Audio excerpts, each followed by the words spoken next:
High বন্ধুরা, তোমরা সবাই কেমন আছো? আশা করি সবাই ভালো আছো। আবার তোমাদের সামনে আরেকটি নতুন ভিডিও নিয়ে হাজির হলাম। ভিডিওটি হলো কলকাতার জোড়াসাঁকোর বিখ্যাত ঠাকুর পরিবারের বিশ্বকবি রবীন্দ্রনাথ ঠাকুরের জীবনী লাইট অ্যান্ড সাউন্ড শোয়ের কিছু অংশ তোমাদের সামনে তুলে ধরলাম। এবং ভিডিওটি যদি ভালো লেগে থাকে তাহলে লাইক, কমেন্ট, শেয়ার এবং সাবস্ক্রাইব করবেন। এবং সবাইকে এই ভিডিওটি দেখার অনুরোধ রইল। ধন্যবাদ।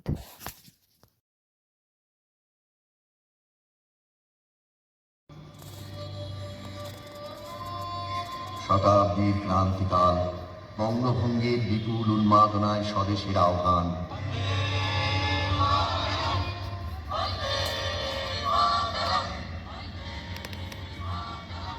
Partition of Bengal is a settled fact.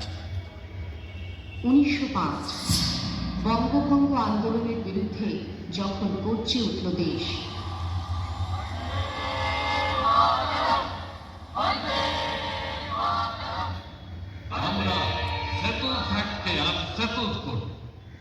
সেদিন এই বাড়ি থেকেই রবীন্দ্রনাথের নেতৃত্বে রাখি বন্ধন উৎসবের শোভাযাত্রা।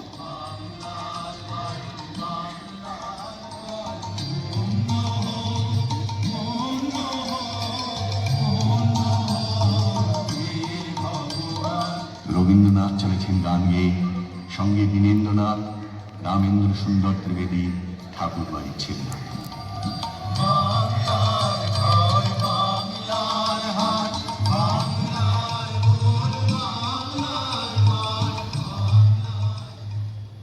ঊনবিংশ শতাব্দী ও বিংশ শতাব্দীর সূচনায় নানা বিচিত্র ঘটনা ঘটেছে রবীন্দ্র জীবনে।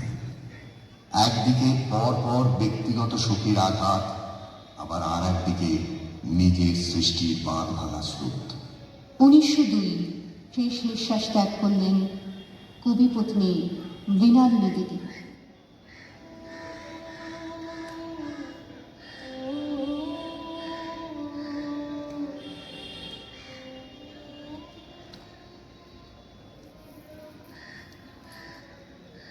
উনিশশো 1903 আবরিণী কন্যা রেণুকার মৃত্যু।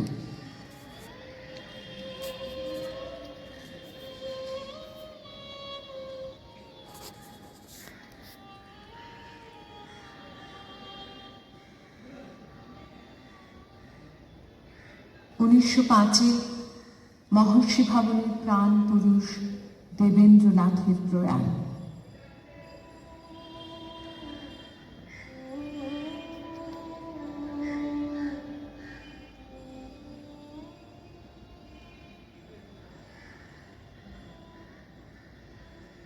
উনিশশো 1907 কনিষ্ঠ পুত্র সোমেন্দ্রনাথের মৃত্যু।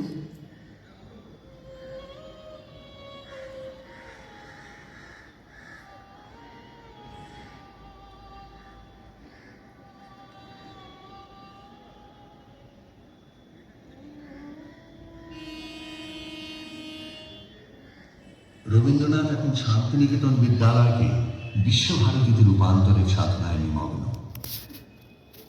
আর এই ঠাকুর বাড়ির দক্ষিণের বারান্দায় অবনীন্দ্রনাথ, গগনেন্দ্রনাথ, নন্দলাল বসু আরও অনেকে শিল্প চর্চায় নিযুক্ত।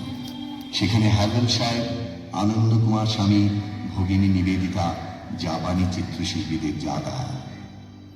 1913 রবীন্দ্রনাথ নোবেল পুরস্কার পেলেন। এশিয়ার প্রথম ব্যক্তি যিনি এই সম্মানের অধিকারী হলেন। কবির বিশ্বজয়ের সূচনা হল। নোবেল পুরস্কারের সমস্ত টাকা এবং তার গ্রন্থস্বত্ব তিনি দান করলেন বিশ্বভারতী প্রতিষ্ঠার জন্য। 1915 সম্মান এলো রাজার কাছ থেকে। ব্রিটিশ সরকার নাইট উপাধিতে ভূষিত করলেন। 1917 এই বিচিত্রা ভবনে ডাকঘর নাটকের অভিনয় হল। এইবার তোমরা সকলে স্থির হও। এলো এলো, ওর ঘুম এলো। আমি বালকের শিবারের কাছে বসবো, ওর ঘুম আসছে। প্রদীপের আলো নিভিয়ে দাও। ওর ঘুম এসেছে। এখন আকাশের তারাটি থেকে আলো আসুক।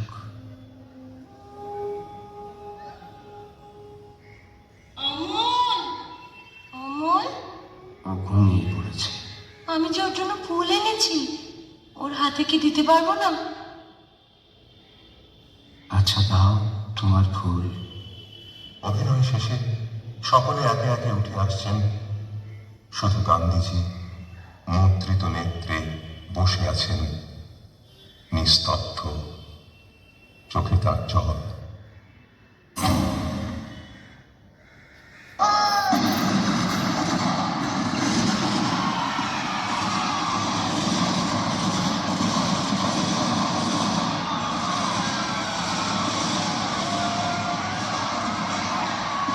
উনিশশো 13 জালিয়ানওয়ালাবাগ, স্বাধীনতার আকাঙ্ক্ষাকে স্তব্ধ করে দেবার দানবীয় আয়োজন।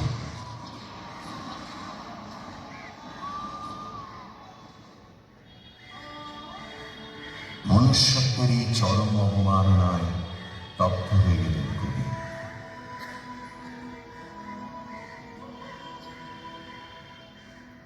প্রতিবাদের উপায় খুঁজতে গিয়ে তিনি প্রথমে তীব্র ঘৃণায় বর্জন করলেন ইংরেজি দেওয়া স্যার।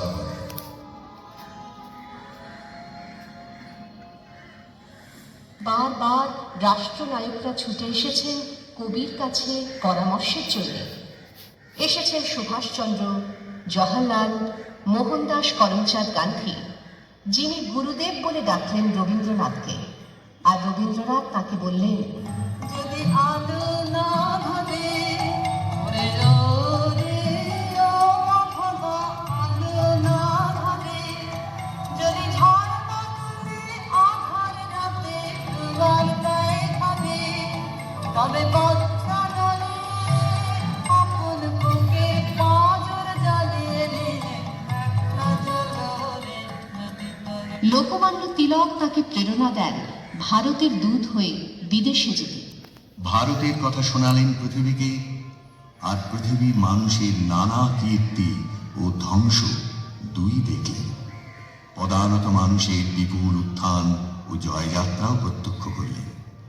1931 কবি চলেছেন গড়ের মাঠে মনুমেন্টের পাদদেশের বিরাট জনসভায় হিজলি ও চট্টগ্রামে নৃশংস ঘটনাবলীর প্রতিবাদ জানাতে। ব্রিটিশ শাসন যখন জনমতকে উপেক্ষা করে অনায়াসে বিভীষিকার বিস্তার করেছে, তখন তাদের রাষ্ট্রবিধির ভিত্তি জীর্ণ হয়ে গেছে।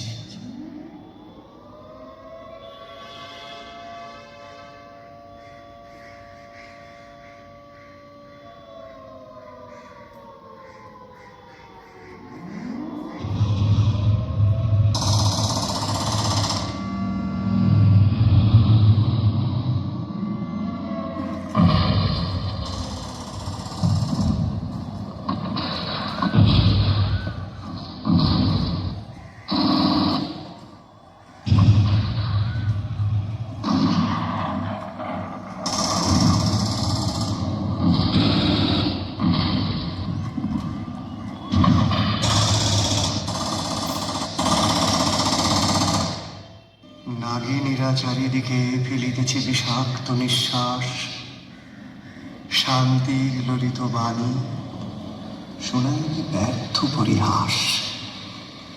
বিদায় নেবার আগে তাই ডাক দিয়ে যাই, দানবের সাথে যারা সংগ্রামের তরে প্রস্তুত হয়েছে ঘরে ঘরে। শেষ জন্মদিনে উচ্চারণ করলেন মানুষের প্রতি বিশ্বাসের কথাও। মানুষের প্রতি বিশ্বাস হারানো পাপ, সে বিশ্বাস শেষ পর্যন্ত রক্ষা করব, এই কথা আজ বলে যাব। প্রবল প্রতাপশালীর ক্ষমতা, মদমত্ততা, আত্মম্ভরিতা যে নিরাপদ নয়, তারই প্রমাণ হবার দিন আজ সম্মুখে উপস্থিত হয়েছে। 1941 7 আগস্ট, 22 শ্রাবণ 1348। শেষ নিঃশ্বাস ত্যাগ করলেন কবি, যিনি ছিলেন এই মহর্ষি ভবনের মহাদীপ্তিমান সূর্য। একটি মহাজীবন আমাদের দিয়ে গেল এক দিব্যমান উত্তরাধিকার। সমকালীন মহানবী যাত্রা স্থান পেল চিরকালীন মানব ইতিহাসে। এই কথাটি